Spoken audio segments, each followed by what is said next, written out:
What's good? I'm Real Deal, and we're definitely talking about Kendrick Lamar's Super Bowl halftime show. You don't know who I am? I'm Real Deal. I'm a music producer and independent artist. I mostly make boom bap, hip hop music, so check me out. The name is Real Deal on all streaming platforms. And if you'd like some free beats, check out realdealmusic.com. You're welcome. Going into the Super Bowl, I've been talking to my sister Evelyn. Evelyn's like, I'm not really that big of a Kendrick fan. And I was talking to my cousin Dido, and Dido's like, I'm a huge Kendrick fan, so I'm excited. And me, I'm like, I'm just excited to see whether or not he would actually perform Not Like Us because of this whole Kendrick and Drake beef, where Drake was like, you can't perform this song because I'm filing a lawsuit or whatever. Spoiler alert, he didn't. Let me tell you, that teaser he did in the middle of the performance where he was like, what, am I going to perform or am I not going to perform They Not Like Us? And then he performed it, was like the best thing ever. But on a more serious note, let's talk about the performance. As far as the performance itself goes, as a Super Bowl performance, I thought it was amazing. Because let's be real, rappers don't dance. They don't got choreography like that. Rappers don't do that. So we were not gonna get that from Kendrick Lamar. Stop playing around. He did have background dancers. I think the haphazard American flag, disoriented haphazardly American flag, was a very strong message. I picked it up from the second I saw him on Red, White, and Blue. I thought his stage presence, the way he took the stage, was really, really impressive. Because remember, it's not just a stage, because all we see from home is the camera on him. But when you really stop and think about it, he's in the middle of an entire football field, and a football field is huge. And my dude, the way he maneuvered around, like, it was impressive. And once again, coming back to the fact that he is a rapper, his vocals were on point. Because y'all have seen me record vocals for one of my songs, and I'm literally just chilling here. And something as simple as getting excited, like woo woo, it makes me lose my breathing. And your breath flow is very, very important. And his breath flow was very, very impressive. So shout out to that. I think to turn the TV off with the game over stuff was really cool. The songs that he chose to perform for the Super Bowl, I thought they were all amazing except for Luther. I do love Luther, don't get me wrong, but I feel like Luther in this instant, I feel like for the Super Bowl, it kind of slowed things down a little too much. Like, All the Stars has a little more anthem feel to it. So even though it slows you down, I feel like All the Stars was a little more like, and we all connect to Chadwick Boseman, R.I.P. to the Black Panther, Wakanda Forever. But yeah, real talk. I feel like we could have done without Luther, and it would have been just as fine. Having Samuel L. Jackson as Uncle Sam is such a big deal, because Uncle Sam is the epitome representation of America, of the man, if you will. And then, we have Samuel L. Jackson, and we all know how Samuel L. Jackson gets when he performs. I feel like if it hadn't been a televised event, he probably would have dropped the MF bomb, and we know it. There are people that I talked to before the Super Bowl, and they're like, I don't think Kendrick can handle the Super Bowl. Like, that was too much of an event for him. That was too big of a platform for him. And I'm just like, whether or not that's true, at the end of the day, any artist will benefit from having such a huge platform, because what it's going to guarantee is more sales, more streams, more listens, more fans, which is ultimately what the musician themselves want. So do not gaslight me. If someone tells me, yo, you're performing the Super Bowl, I'm not gonna be like, ooh, I can't handle it, I only have 3 songs in my discography. I'm gonna be like, I'm gonna perform the crap out of those 3 songs because I want more people to listen to my 3 songs so I can have more songs to perform next time. Duh. But when you really stop and think about it, my dude Kendrick Lamar has been in the game for a really long time, and he's been consistent, and we're being real. Me personally, I'm not the biggest Kendrick Lamar fan, but I think it goes without saying that if you can grab my attention and I can recognize you just from your flow, from your voice, and I've heard your songs enough, like, I think you got it. You feel me? Like, I have respect for Kendrick Lamar. And this isn't even connected to the Kendrick and Drake beef. Because y'all know I got beef with Drake for no reason. Because everybody loves having beef with Drake. I feel like my dude's been doing this for years. Like, people think that he's just popping on the scene now. And that's a problem, once again, when you don't take the time to do your research when it comes to music. Like, last year when this Kendrick Lamar and Drake beef started, like, you know, typical fashion back in the 90s, early 2000s, someone like me would have been like, okay, well, who is this Drake guy and who is this Kendrick Lamar guy? And I started doing my research, listening to both of their discographies, listening to both of the diss tracks, listening to both of their lyrics and their flow, and that's how I would determine which side I would pick.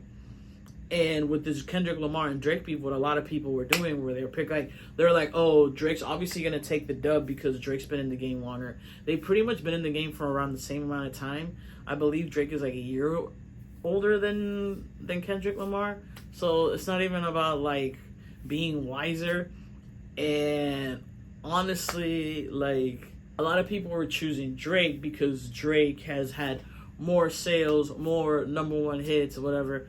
At the end of the day, I've talked about this before and I'll say it again. The reason we all like Drake is because Drake is mainstream. Drake is easy listening. You listen to Drake and you're like, da, da, da, da, da, da. You feel me? But just because you're more popular, like school taught us, like TV sitcoms have taught us, just because you're more popular and more people like you, doesn't mean that you're actually better. You know what I'm saying? I think the most mind-blowing thing for me from that Super Bowl performance was Serena Williams doing the crip walk. That was the best part. I was like, I couldn't believe it. After the game, after Sunday, some people were like, yeah, you know, it was a good performance. Some people were like, yeah, I really vibe with this. Some people were like, I just did not understand it. Some people were like, I had no idea what he was saying. I could not understand him. This performance was terrible. And it's just like, bro, your true colors are showing. Your true colors are showing. The part where Samuel L. Jackson said, "You're not playing the game right. You're too ghetto. You're not doing it right." That brought me back to like when I first got my first cell phone. I was in high school, and you know when you have your voicemail message for like when people leave a voicemail, mine was like, "Yo, what's up? What's up?" It was like, "What up? What up? I can't come to the phone right now. Leave a message," something like that. And like I came home and my dad was like, "I need you to change your message because your message is too ghetto." He was like, "If you keep that message, you'll never get a job." And I was like, "Dad, I'm 14. I'm not looking for a job right now." And he was like, "It doesn't matter. People are gonna think you're too ghetto." And like that rubbed me the wrong way because I was like, that's how I talk. That's how we all talk. First of all, I'm 14. That's how 14-year-olds talk. So he said that really brought me back because I'm just saying people do still think that way. Kendrick Lamar is in the game and he's been in the game for a minute.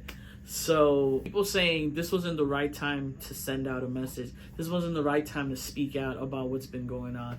And once again, one of the reasons why hip-hop holds such a special place in my heart. That's why hip-hop is not the same for everybody. Hip-hop is about impact. Hip-hop is about expression. Hip-hop is about sharing our story. And then when you don't do those things, you fail the culture. You fail hip-hop itself. I love that Kendrick brought out Mustard on the beat. I think it was really dope that Kendrick brought out Mustard because it is a big deal as a music producer because all we ever hear is that we don't get our flowers. We hear that we get scammed. You know, we don't get paid what we're deserved. All of these things happen when you're in the industry and you work with these big artists that they basically just steal your beats. So to see Kendrick Lamar bring Mustard out for something as big as the Super Bowl, that's pretty fucking dope. You can't deny that. And on another note, something that I really enjoyed was the fact that he did ultimately perform Not Like Us because all we had heard was they filed the lawsuit, he wasn't going to perform it, he's not allowed to perform it, and my dude said, freedom of speech, freedom of expression, he said, I can afford this lawsuit, I can afford this fine. We're performing because the purpose of music is to share with the masses. And if the people want to hear Not Like Us, why are we not going to hear Not Like Us? You know what else made me laugh? I heard someone say, how could he do that to his career? His career barely started and he's already ruined it. Like, my dude didn't just win 5 Grammys last week. Like, come on. Like, some people talk literally just to talk. And some people hate just to hate. If you're going to hate, you got to hate with purpose. As far as this Kendrick Lamar and Drake beef goes, I think this Super Bowl performance that's it. Drake, take the L, bro. I said it last year. I'm gonna say it again. Drake, take the L. I think that's it. Like, come on. Like, do you want him to perform Not Like Us at the World Cup next year? That'd be funny. That would be funny. But no, you didn't understand the message because you've never really stopped to listen to Kendrick Lamar. Number one. And number two, the message is not intended for you. When the message is not intended for you, you don't understand it. You don't pick up on it. You feel me? I think the best way to describe it is, remember when we were kids and we would watch a movie for kids, like a cartoon movie? A lot of the shows we watched growing up, we watch these movies and these shows from when we were kids, and we're like, hey, that's a very inappropriate joke. Or, oh my God, I get it now. You know what I'm saying? Like, which one was it? The Spy Kids movie. There's a part where he goes, holy shit, take mushrooms. Like, something as simple as that. When you're a kid, you're just like, holy shit, take mushrooms. And then you get older and you're like, wait a minute, they're trying to sneak in a curse word. You know what I'm saying? So, like, all these little things, like, you pick up on them when you become an adult. And you're like, okay, I didn't understand it as a kid because that message wasn't intended for me. That message was intended for adults. And then you become an adult and you understand it. That's kind of the same thing. If you didn't even grasp that there was a message, you just, oh, it's just this rapper with chains rapping all over the place, then the message wasn't for you. For those of us that got the message, they not like us. SZA did a great job.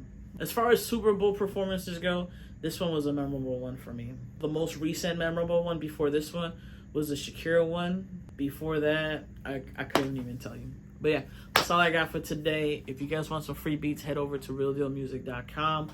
I'm working on my new track, Don't Do It. Hopefully it'll be out by the end of the month.